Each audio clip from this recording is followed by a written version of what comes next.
Welcome to the Well Seasoned Librarian Podcast. This is Season 2, Episode 5. Today's guest is Miguel Fliguer. Miguel Fliguer lives in Buenos Aires, Argentina, where he is an IT consultant at a global corporation that shares his initial with H.P. Lovecraft. Coincidence? Maybe, maybe not. His self-published cookbook, Cooking with Lovecraft, received moderate praise from genre luminaries like St. Joshi and Wilum Pugmire. His short stories are featured in Axxon magazine, Círculo de Lovecraft, Crypt of Cthulhu, Vastarien, and the Ancestors and Descendants, Weird Tales, and Portraits of Terror Anthologies UK. He also contributed a few recipes to the illustrated culinary grimoires Necronomnomnom, featured on this program before, and the upcoming Lovecraft Cocktails by Mike Slater. He dwells as himself in the Book of Faces and as Cooking with HPL on Twitter. I want to welcome him to this podcast, and I want to say first that I've really enjoyed getting a chance to talk with him, and I really enjoyed his cookbook as well. Cooking with Lovecraft is a unique work where it is not just a straight cookbook. It's got a lot of writing into it, a lot of short stories, a lot of point of view stuff, a lot of commentaries. If you're a fan of the genre of the Lovecraft mythos, which includes other authors as well, I might say, then you'll be a fan of this. There's a lot of nods to other writers other than H.P. Lovecraft, and it's a real work of love for fans. And as well, I want to point out as well that it's a unique thing in that the cooking is actually legitimate and the recipes are real. They're not just pasted on stuff with a few odd bits here and there. It's real recipes, so you can actually utilize many of them, as I plan on doing. With that being said, and no further ado, I welcome you to the podcast.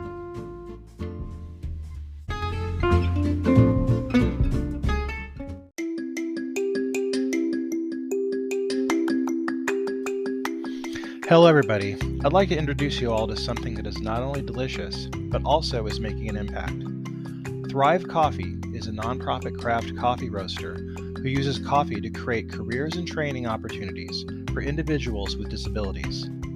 Thrive Coffee's beans are locally roasted in small batches to ensure the highest quality, and they ship nationwide.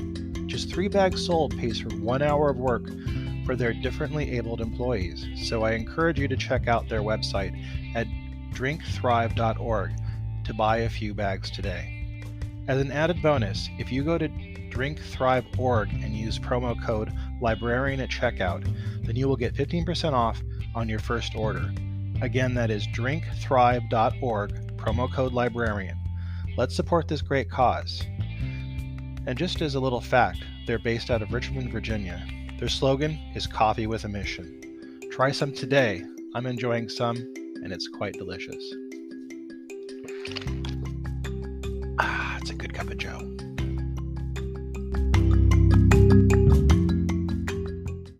Welcome to the Well Seasoned Librarian. Today, my guest is Miguel Fliguer, the Cooking with Lovecraft author. I'm very happy to have you here, Miguel. Thank you for joining me. Oh, it's a pleasure. Thank you for having me here. So I wanted to start off with saying I really enjoyed the book quite a bit. It's a really fun cookbook, and I like that you took a departure from it, and you didn't make it just a typical kind of fan cookbook. You added kind of your own creative take on it, and many of the chapters have recipes in them, but they have a lot of different content. And it's almost like an omnibus, almost like an anthology in its way, that it has nothing's kind of the same with every chapter. Sometimes in the chapters you're writing kind of within the Lovecraft pastiche, and then other times you're writing kind of your POV, which is really fun. I like that quite a bit. Mm-hmm. The book came originally from a series of premises that usually by the titles I got some pun related to Lovecraft and to food. And sometimes I had enough content or the seed of a story there, and I didn't have a recipe for that.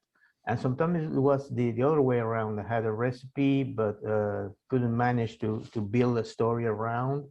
So it's a weird mix of that. It's been a while. I think it's 4 years since I wrote it, and probably the I do some things different now, differently now, but I'm happy with it. Well, I really, as a fan, a longtime fan of Lovecraft, I think it's really kind of enjoyable. It's like a love letter, I felt like, in many ways. And for Yeah. fans like me, there's a lot of parts where I can smile because I get the Hmm. references. And like Yeah. in Uneatable, and just like recipes like the Anziques kebab. And then I really like the recipe of the fried honey chicken, garlic chicken of Tindalos, which isn't just a recipe. There's like bits in there on how to work on the corners and stuff like that, so you can get the Hmm. chicken of Tindalos, and then the Yeah, feast ball. I mentioned that in the foreword to the book that I wrote myself. That many of the recipes had nuts and wings to the fan to the Lovecraft aficionado. I try to make it enjoyable for the people that is not so familiar with Lovecraft, but it was kind of a bonus. If you know your Lovecraft, you're going to enjoy some of the things that I put there, and not just Lovecraft. Things reference to how Long, to Clark Ashton Smith, and all the people from the Lovecraft circle. I think in many ways, if somebody had not been familiar with that, they could read this and kind of get interested, and then I Yeah, could see that that's seed being another thing. planted.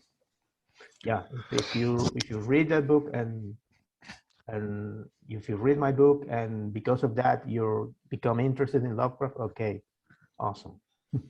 So how did you get introduced to Lovecraft? When did you get introduced to Lovecraft?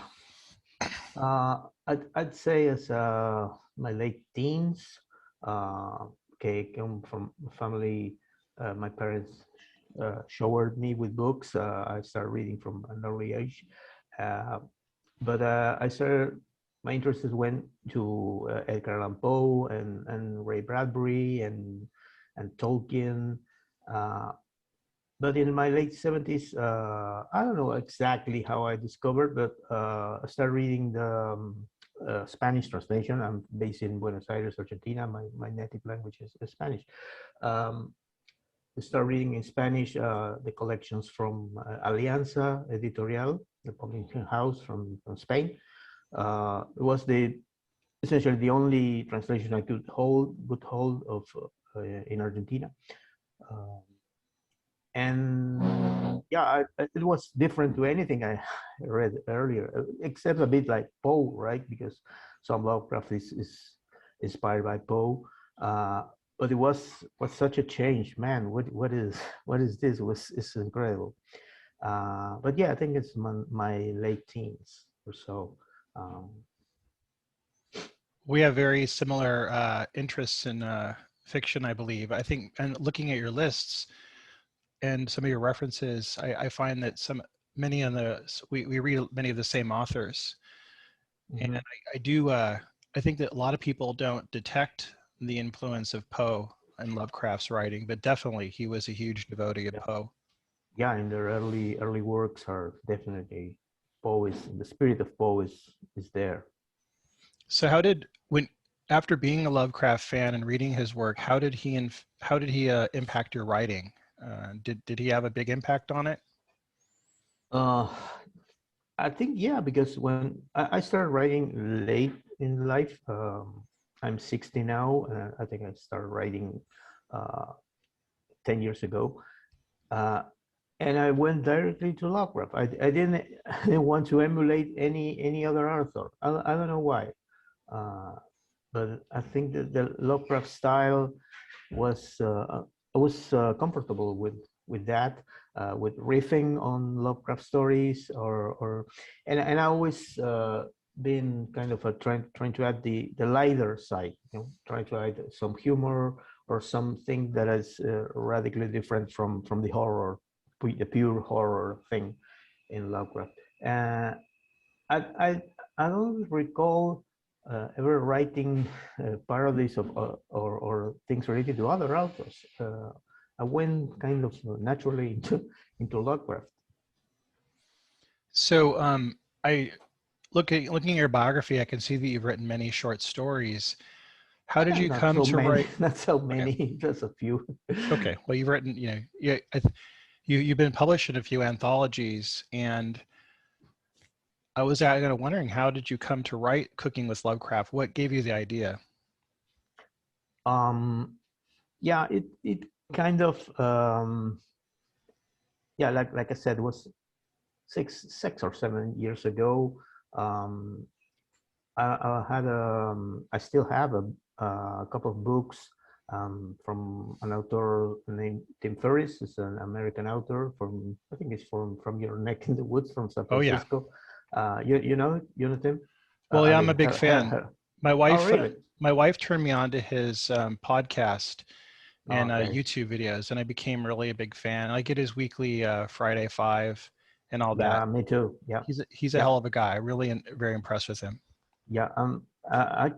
I got his books, the 4 Hour books, in particular the 4 Hour Chef and the 4 Hour Work Week.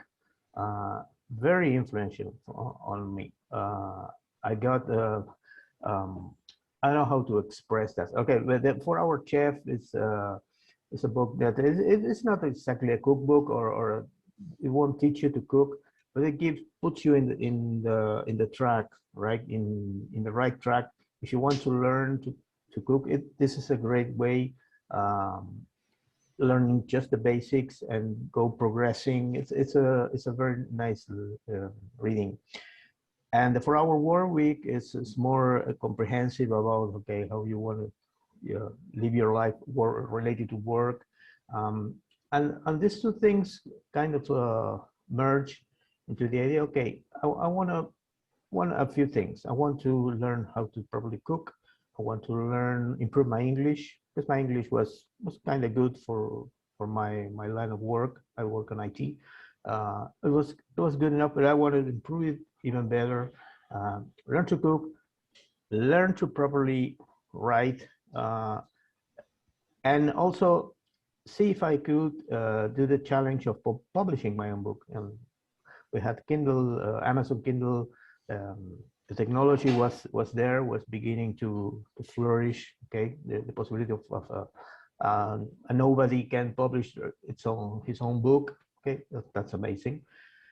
And everything came together. I started writing some bits of things, and like I said, got ideas for titles of books based on Lovecraftian puns or things like that. And another thing, it was another book that I bought once I was traveling in the United States for work. I travel a lot, but a few years ago I traveled a few times to the United States, and bought in a bookstore. I don't remember where, but I bought a book called "Eat What You Want and Die Like a Man" from an author called Steve H. Graham. He's still around in the internet, but the book is fantastic. I wish I had it here so I could show you the cover. Maybe I will email you a book, a photo of the cover. It's a very politically incorrect book with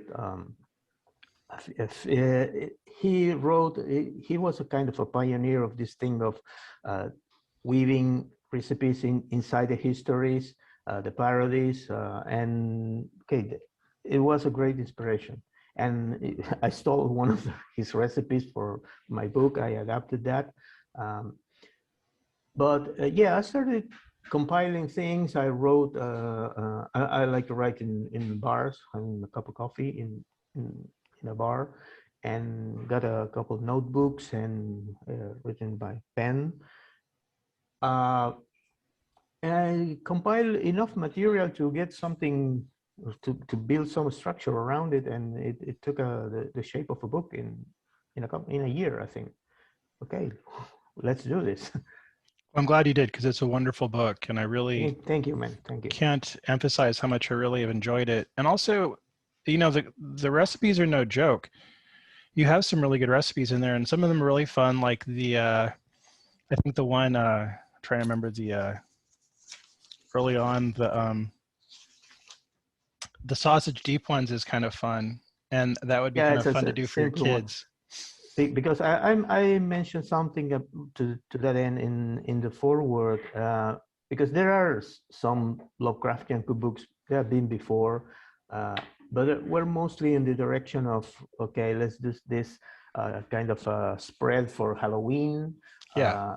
or directly things that are not edible at all, just recipes for something that eye of newt and Yeah. all this stuff. But I wanted the recipes to be not just edible, but delicious.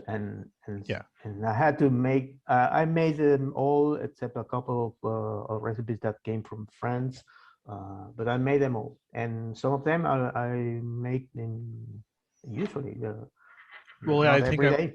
I'm gonna try the fried honey garlic chicken of Oh, Tindalos you're this going for a weekend. treat. That's a group. That's the one I stole from that book from Steve Graham. But I put my own touch on that one. Yeah, I mean, there's just some really good stuff. And then like, like the hummus recipe is legit. That's a real good hummus. I mean, I've seen a lot of hummus recipes in my day, and that yours is the real deal. Yeah, And it's then, been, yeah, yeah, thank you. But I improved that one since yeah, in those days. My hummus is a favorite from my family and my friends. They always ask me to make it. yeah. So I mean, the good takeaway is that a lot of people could really use this and go, I actually want to make this, which is really nice. I think we talked about Mike's cookbook, the Necronomnomnom. He Mm-hmm. also had really good recipes, and it's really a treat to see that because I have a lot of cookbooks that deal with like TV shows and Mm-hmm. movies and stuff like that, and Yeah. it's rare that like people write cookbooks with edible stuff in it. Usually it's kind of easily tossed off stuff. It's just recipes they've just added black food coloring to it or something. It's Yeah. not good. But you guys really write from a place of, I think, somebody who likes to eat, who wants to make something for somebody who likes to eat also. Yeah. Yeah. That's I want it to be something that people can get in the kitchen with the book and and use Yeah. it for doing real stuff, not just for, okay, like I said, Halloween or some or a gimmick. Okay, you want real food, you got it. No, you're in Buenos Aires. What is the That's food like there for people that don't know? uh, well, Buenos Aires is the capital of Argentina. Argentina, very very large country with many different regions, with many different cultures and many different cuisines, regional. And Buenos Aires is Argentina is a country of immigrants, and the cuisine here is, you have cuisine from every part of the world. You got it. The main influence here is Spanish and Italian. That said, you get great pasta and pizza and Spanish foods, and the beef, of course, here is one of the beef capitals of the world. Yeah. Uh, you know, um, but yeah, the staples and my place and my home is yeah, it's beef and pasta and pizza and sometimes fish, not many. But you got a bit of everything, and you have many influences here from other cultures, like Jewish. I'm Jewish myself, and sometimes we have some of our own specialities. We also have a lot of Asian influence here. We have Chinese and Japanese and Thai food. We have a little for everyone. Nice. Um, I wanted to ask you a question, but I know this is one of those questions that are really difficult. So, Okay. what are some of your favorite stories by Lovecraft that you really enjoyed? Um, yeah, I have two or three favorites. My all-time favorites are the Shadow over Innsmouth, Yeah. because it's the construction, the build-up of the story. It's a masterclass. It's Yeah, a I bit totally like agree.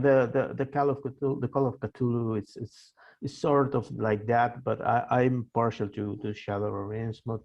Uh, and I also am very fond of the Nyarlathotep prose poem.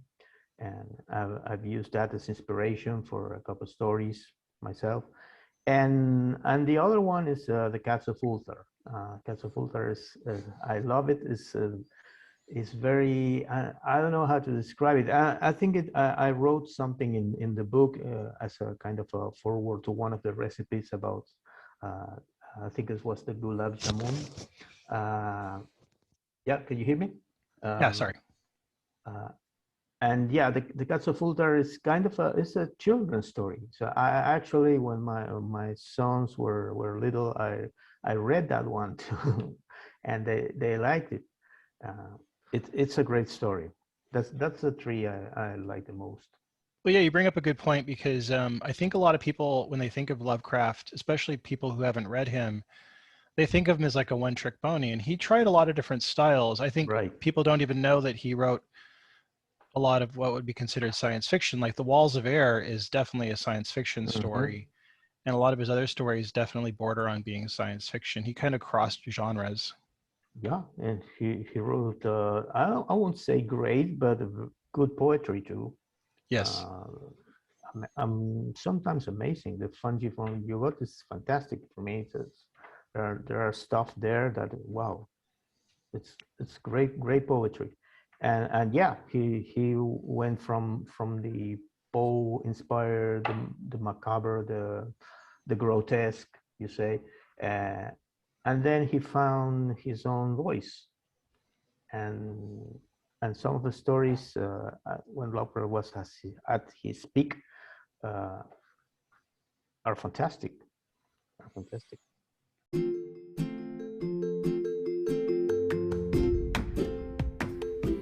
We're going to take a quick break to hear a word from our sponsor.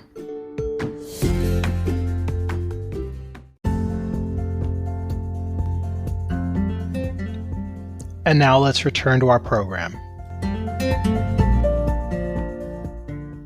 Whenever I speak to people who are fans of Lovecraft, I always like to get their point of view on the controversy surrounding him. I know that a lot of people are trying to cancel him because they say he was racist, and I personally, as a librarian and somebody who is very much anti-censorship, I have some very definite viewpoints on this. What is your point of view on this?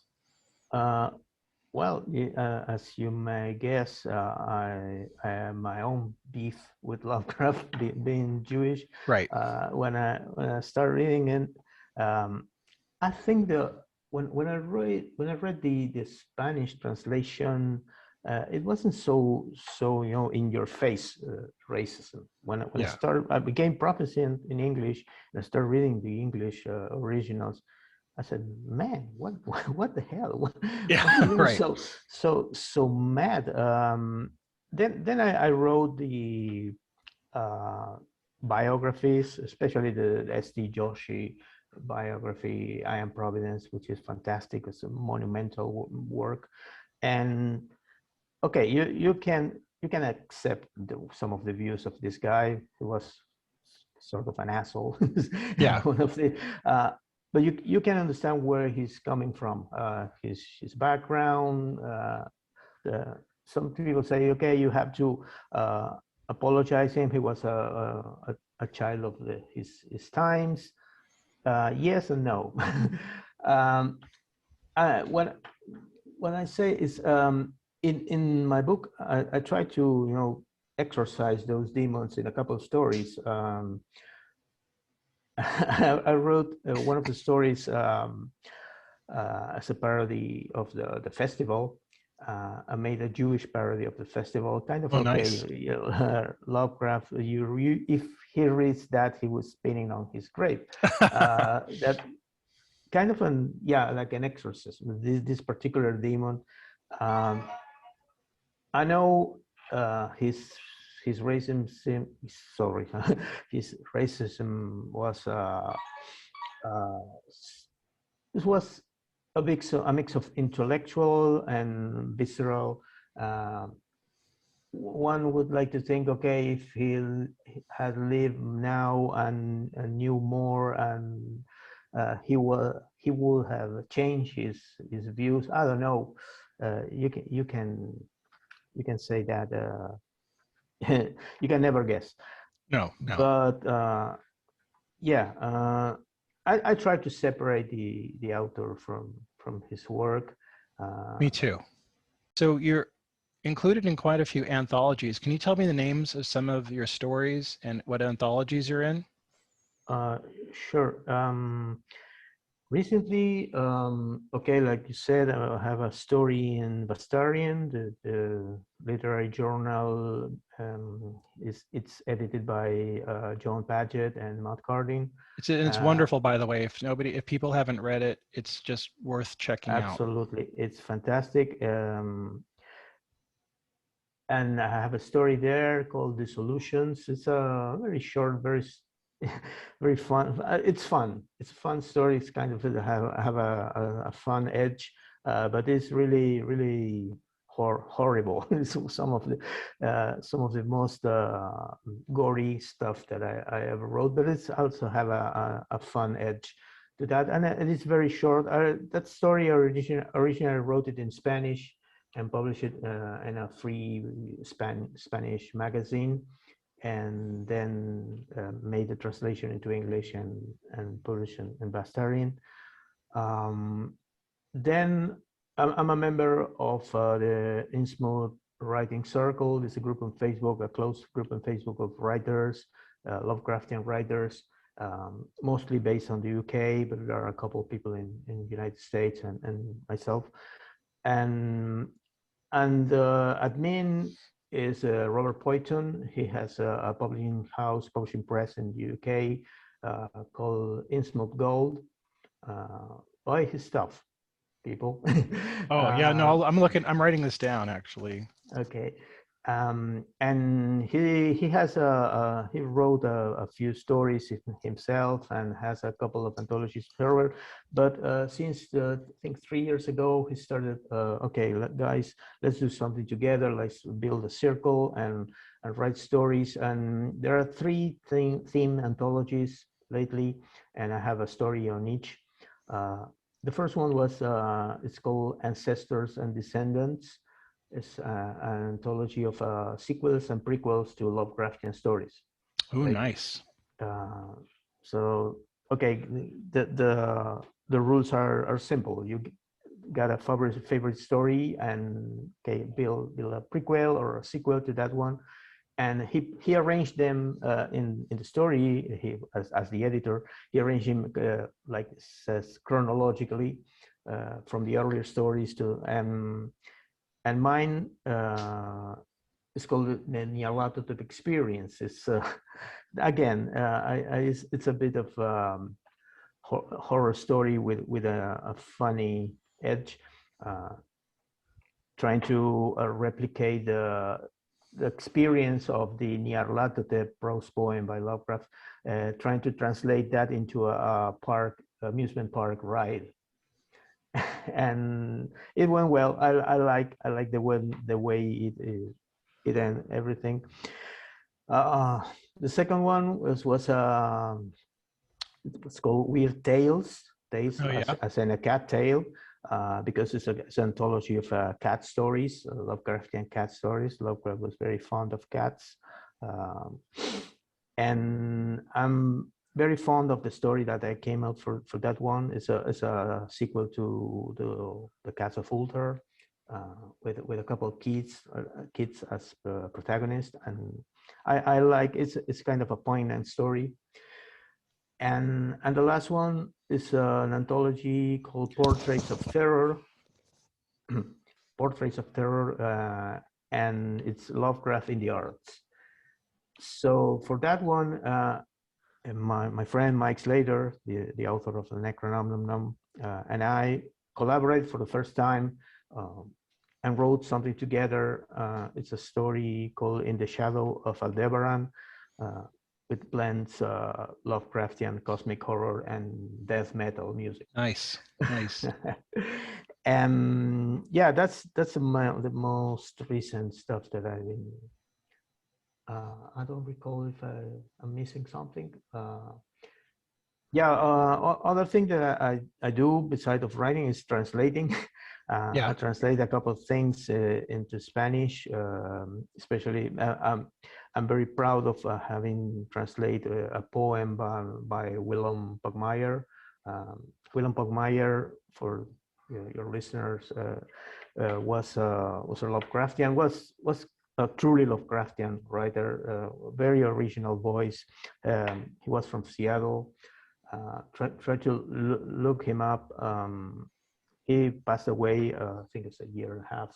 It was devastating.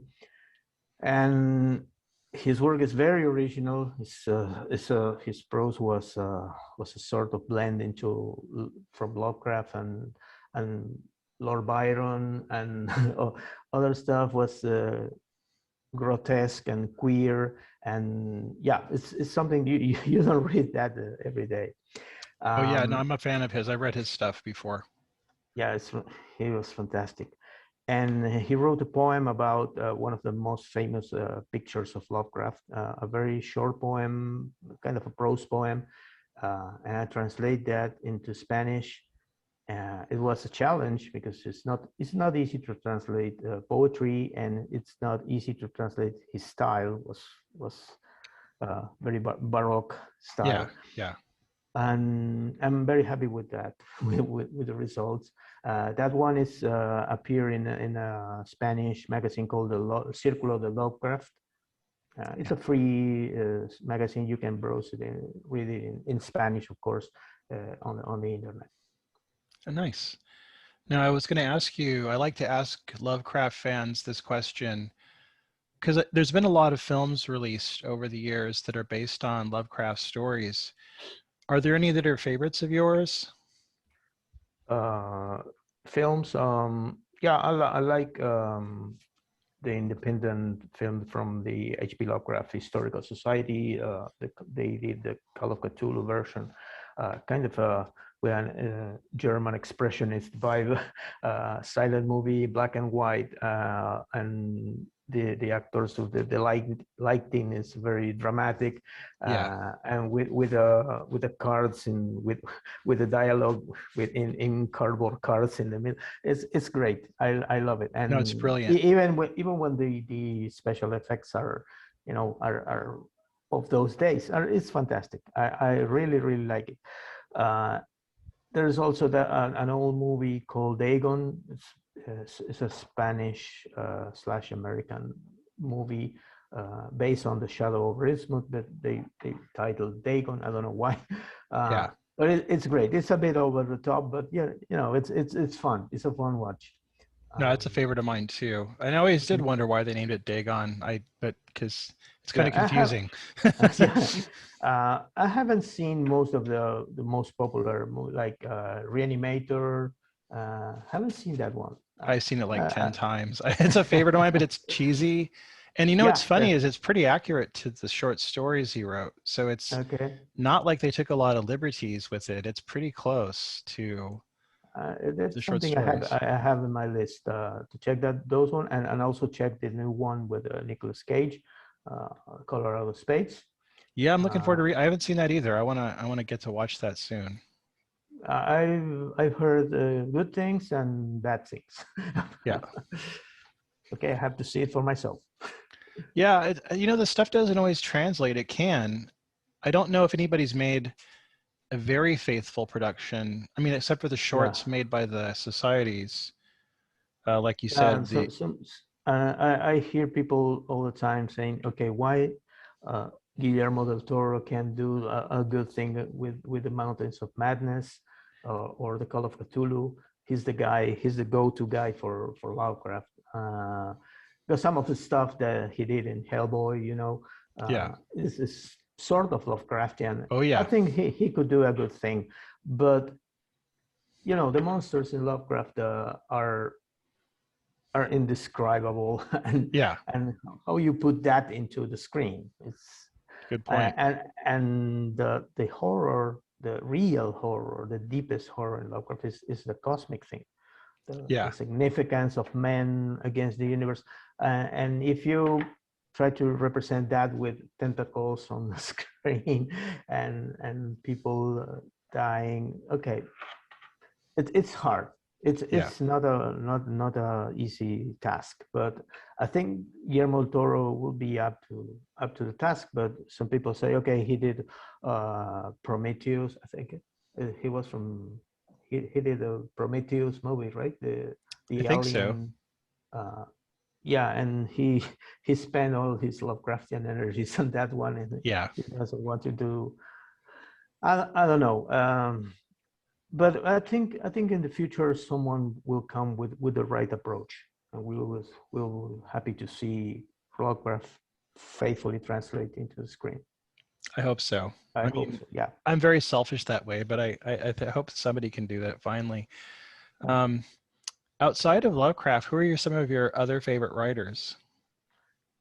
Well, I love Jorge Luis Borges, the Argentinian master. Of course. Fantasy, and it's amazing. He's a hero of mine, actually. But in the horror, I love Thomas Ligotti. I love his work. I'm a fan as well. Yeah, great. And well, if the guy from Vastarien, Matt Cardin and John Paget are incredible. John Paget has a book, The Secret of Ventriloquism. Yeah. Wow, it's different to anything I read before, and it's horror, pure horror. Is incredible. What else? Yeah, still from time to time I go back to the old sci-fi. In my teens and in my 20s, I read a lot of sci-fi.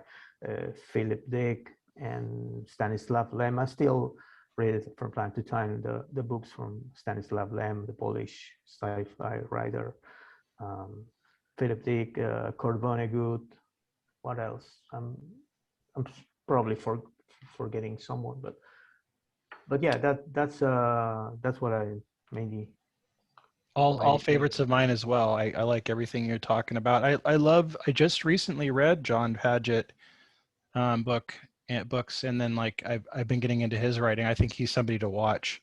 Yeah. Ligotti is just I'm so impressed by Ligotti, and his work deeply moves me. I like put him on the same kind of pedestal that I put Lovecraft on. I really. You have any favorite from Ligotti? Yeah, The Last Feast of Harlequin, I think, is just a masterpiece. It's a masterpiece. It's very Lovecraft influenced, and it's a masterpiece. He wrote a short book, a novella called "My Work Here Is Done." Oh man, that's incredible. I have that one. That's one of the few paperbacks I have from Ligotti. That and Teatro Grotesco. Yes, yes. But My Work Is Not Yet Done has been influential on me. Actually, with Mike Slater, we are writing some stuff that is very, very inspired by that one.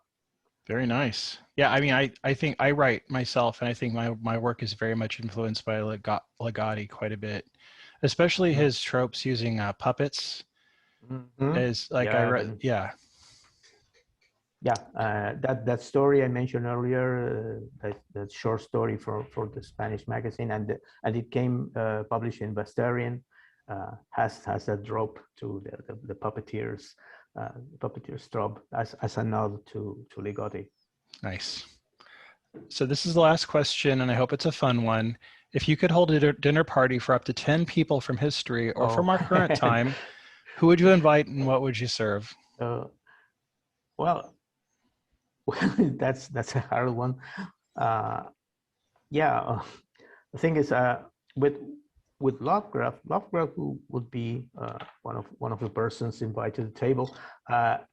But for writing my book, I did a lot of pre-work preparation, and I studied Lovecraft on culinary and food preferences.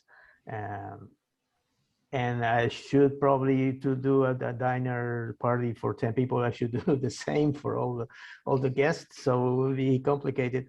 Perhaps, okay, let's everybody go to a restaurant, my treat. Everybody can order what they want. but yeah, I could invite some of the writers I mentioned. Yeah, just don't take him to a seafood restaurant. yeah, no, not seafood, of course. Yeah, and then well, ice cream for dessert for Right. Lovecraft. Yeah, he was a fan of that. Oh, I think so he'd be happy with all the ice cream we have nowadays. He'd be over the moon. Oh yeah, yeah. One of the stories in my book deals with that. I don't think if you read that one yet. Yeah, no, I think I've seen that. Yeah. Yeah, but he was a fan of ice cream, and I did a riff on that too. Okay, I'm glad you mentioned that because you inspired me to get an ice cream maker. A machine to make ice cream. Yeah. Your chapter, that chapter you just mentioned, you inspired me to get an ice cream maker. Oh, okay. No, I don't have and I'm not interested in make my own ice cream. I can make my own pizza, but ice cream I go to the 2 or 3 shops that I'm favorite. I prefer. Yeah, I like to make pizza too. Ice cream is interesting because I've made it before, and you could fail badly with it. It's like one of those things like you do well, or it's crap. No middle term. No. But you have to have a good machine and a good freezer to get the machine running into the freezer. I don't have that. So okay, the day when we want ice cream, we'll go to the ice cream shop and get our own favorite flavors. I really appreciate talking to you, and I want to thank you for taking the time to talk to me. And it's been really wonderful. Maybe we could have a kind of group talk with you and Mike Slater, and we could talk sometime. Great. We recently did that with the podcast from Innsmouth Writing Circle. They have a podcast called the Innsmouth Book Club, and we recently did a joint interview. Rob Boyton, the editor, made an interview with Mike and I. The whole shtick of the podcast is every week they take a bus and a visit to Innsmouth, and nice. Every week they interview some author or performer that is a Innsmouth denizen, and for that one we were Mike and I were the diner owners and cooks, and that was the story around, and it was really fun. I will send you the link if you want to listen to it. Oh please, I would love that. Thank you. Oh, well, thank you very much. I'm going to sign off now, but I really enjoyed getting a chance to talk to you. Thank you for having me. It was a pleasure. It was really, really fun, really thought-provoking questions.